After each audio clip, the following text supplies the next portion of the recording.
Greetings of the day to everyone. Today we are going to discuss a very important topic and a very interesting topic. The topic is demographic dividend. There was an article in Hindu editorial regarding this topic. I thought of discussing that article with you and few interesting facts from that article we will discuss now.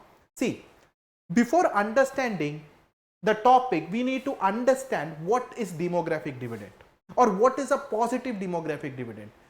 जिस भी देश में working age population ज्यादा है, that means for example अगर किसी देश में 15 टू 64 ईयर्स के एज का बीच का पॉपुलेशन ज्यादा है, किसी भी देश में 15 टू 64 ईयर्स एज का पॉपुलेशन ज्यादा है, इसको वर्किंग एज पॉपुलेशन कहा जाता है.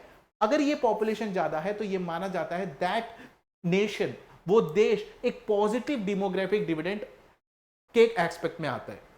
That means they are having an advantageous demographic dividend or that means they are having a positive demographic dividend. 15 से नीचे 15 एज से नीचे के लोगों को या कम के लोगों को आप डिपेंडेंट पॉपुलेशन में कंसीडर करते हैं या 64 से ऊपर के लोगों को आप डिपेंडेंट पॉपुलेशन में कंसीडर करते हैं. अब इस आर्टिकल में क्या बताया ये देखिए कि इंडिया में इकोनॉमिक राइज हो रहा है. उस इकोनॉमिक राइज का एक बहुत बड़ा कारण क्या है? इंडिया का फेवरेबल डेमोग्राफिक डिविडेंड है. दैट मींस इंडिया में 15 से 64 इयर्स के एज ग्रुप के पॉपुलेशन बहुत ज्यादा है, इस वजह से इंडिया में इकोनॉमिक ग्रोथ हो रहा है. ठीक है, ये इस आर्टिकल का पहला लाइन है. India's economic rise is significantly driven by it's demographic advantage.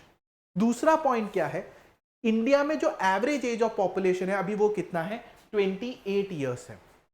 ये भी एक बहुत अच्छी बात है. That means there are large number of youngsters in India who is contributing to the growth of the economy.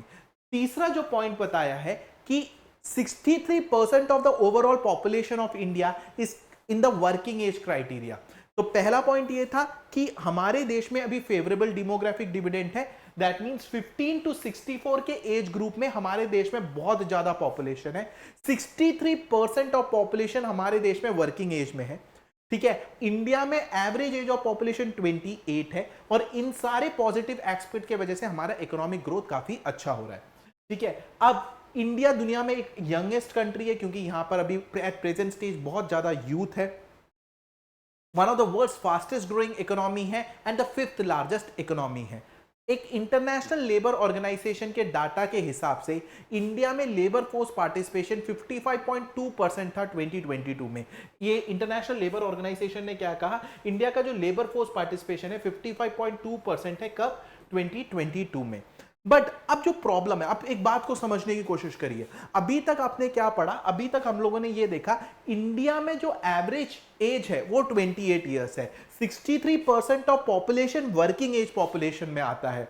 ये अच्छी बात है. इसके वजह से इकोनॉमिक ग्रोथ हो रहा है. इसके वजह से इंडिया दुनिया में अभी एट द प्रेजेंट स्टेज ये एक यंग कंट्री है. अब मैं क्यों कह रहा हूं कि एट द प्रेजेंट स्टेज इसे इंडिया में यंग कंट्री है? क्योंकि ये पॉपुलेशन धीरे धीरे ओल्ड होगा. तो ओल्ड होगा तो क्या होगा? जो अभी वर्किंग एज पॉपुलेशन है, वर्किंग एज ग्रुप की पॉपुलेशन है, वो डिपेंडेंट पॉपुलेशन में हो जाएगी. तो तब क्या होगा? डिपेंडेंट पॉपुलेशन का जो नंबर है वो बढ़ जाएगा और ये लगभग 2036 तक इंडिया में अभी पॉजिटिव डेमोग्राफिक रहेगा, डेमोग्राफिक डिविडेंड रहेगा और 2036 के बाद ये जो नंबर है ये चेंज होगा.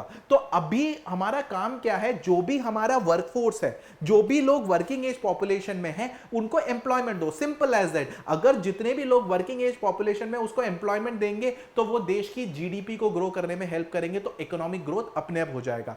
अब जो मेजर चैलेंज है इसको समझिए. इंडिया में प्रेजेंट स्टेज में ग्रोथ तो हो रहा है, बट ग्रोथ को ड्राइव कौन कर रहा है? ग्रोथ को ड्राइव कर रहा है सर्विस सेक्टर. ठीक है, सर्विस सेक्टर लेड ग्रोथ हो रहा है. अब सर्विस सेक्टर लेड ग्रोथ होगा तो क्या दिक्कत है उसमें ये दिक्कत है सर्विस सेक्टर ज्यादा एम्प्लॉयमेंट अपॉर्चुनिटी प्रोवाइड नहीं करता. ज्यादा employment opportunity manufacturing sector provide करता है. अगर हमारे पास पॉजिटिव डेमोग्राफिक डिविडेंड है, अगर उसमें मैन्युफैक्चरिंग सेक्टर अच्छा खासा जॉब अपॉर्चुनिटी प्रोवाइड कर पाता, अगर अच्छा खासा जॉब अपॉर्चुनिटी प्रोवाइड कर पाता तो काफी ज्यादा लोग मैन्युफैक्चरिंग सेक्टर में भी एम्प्लॉयड हो सकते थे। ये हमारे देश में एक बहुत बड़ा चैलेंज है। Even after being having a positive demographic dividend, we are not able to generate massive employment in the manufacturing sector. If you compare this with Bangladesh, Bangladesh is like able to generate a large crunch of jobs, a large number of jobs in the manufacturing sector. So manufacturing sector का growth बहुत important है। ठीक है, दूसरा जो point है, हमारे देश में medium small scale industries, MSMEs, ये कंप्लायंस कॉस्ट या लेबर कोड इस चैलेंज में ही फंसे रहते हैं। तो उनके ऊपर भी वो भी एक बहुत ज्यादा एम्प्लॉयमेंट जनरेट कर सकते हैं, but they are not also able to generate huge number of employment. That is also a major challenge. तो जो थर्ड प्रॉब्लम है वो एक बहुत बड़ा प्रॉब्लम है, वो ये है पार्लियामेंट ने बहुत सारे लेबर रिफॉर्म्स को अप्रूव किया है, पास किया है, लेबर लॉस को पास किया है, बट इन ग्राउंड लेवल पे वो इंप्लीमेंटेशन नहीं हो रहा है। तो कोई फॉरेन इन्वेस्टर आता है तो वो भारत की कंपनीज में इन्वेस्टमेंट करने से थोड़ा कतराता है। They are not confident enough to invest in Indian companies because Indian labor laws has not been properly implemented or the labor code has not been properly implemented by those companies. तो क्या होता है, वहां पे भी employment generation challenge आता है। तो फर्स्ट जो बेसिक चैलेंज आता है वो क्या आता है, the first and the foremost challenge वो ये चैलेंज आता है। अब ये देखिए, फर्स्ट और फोरमोस्ट चैलेंज की इकोनॉमिक ग्रोथ हो रहा है, बट किस सेक्टर के ड्रिवन इकोनॉमिक ग्रोथ हो रहा है, सर्विस सेक्टर में। अगर वो मैन्युफैक्चरिंग सेक्टर में होता, जो इंटरनेशनल लेबर ऑर्गेनाइजेशन ने 2022 में डाटा दिया था, लेबर फोर्स पार्टिसिपेशन भारत में 55.2% है। अगर वो मैन्युफैक्चरिंग सेक्टर ड्रिवन ग्रोथ होता, वो 55.2% बहुत ज्यादा होता। दूसरा पॉइंट है कि माइक्रो स्मॉल मीडियम एंटरप्राइजेस क्या होगा, ये बहुत सारे हिंड्रेंसेस फेस करते हैं। अगर ये चैलेंजेस फेस ना करे तो ये भी एम्प्लॉयमेंट जनरेट कर सकते हैं। तीसरा point, labour codes, labour laws को प्रॉपर्ली इंप्लीमेंट करना है, तभी इन्वेस्टर जो बाहर से आ रहा है वो एक कॉन्फिडेंस जनरेट करेगा, then job opportunities will be created. We need to understand one thing, every nation once will have a positive demographic dividend. हर देश के पास हर एक टाइम ऐसा आएगा जब उनका डेमोग्राफिक डिविडेंड पॉजिटिव होगा या उनका वर्किंग एज पॉपुलेशन ज्यादा होगा, बट यही वर्किंग एज पॉपुलेशन एक टाइम के बाद डिपेंडेंट पॉपुलेशन बन जाएगा। So you need to understand one thing, the most important thing, जब आपका वर्किंग एज पॉपुलेशन ज्यादा है या आपका डेमोग्राफिक डिविडेंड पॉजिटिव है, उस टाइम पे आपको सेंसिबल तरीके से जॉब क्रिएशन करना है, क्योंकि आप जॉब क्रिएशन करेंगे then the nation will grow, the economy will grow, because the GDP will grow and the nation will prosper for the future as well. That's all for the day. Thank you so much. Have a nice day.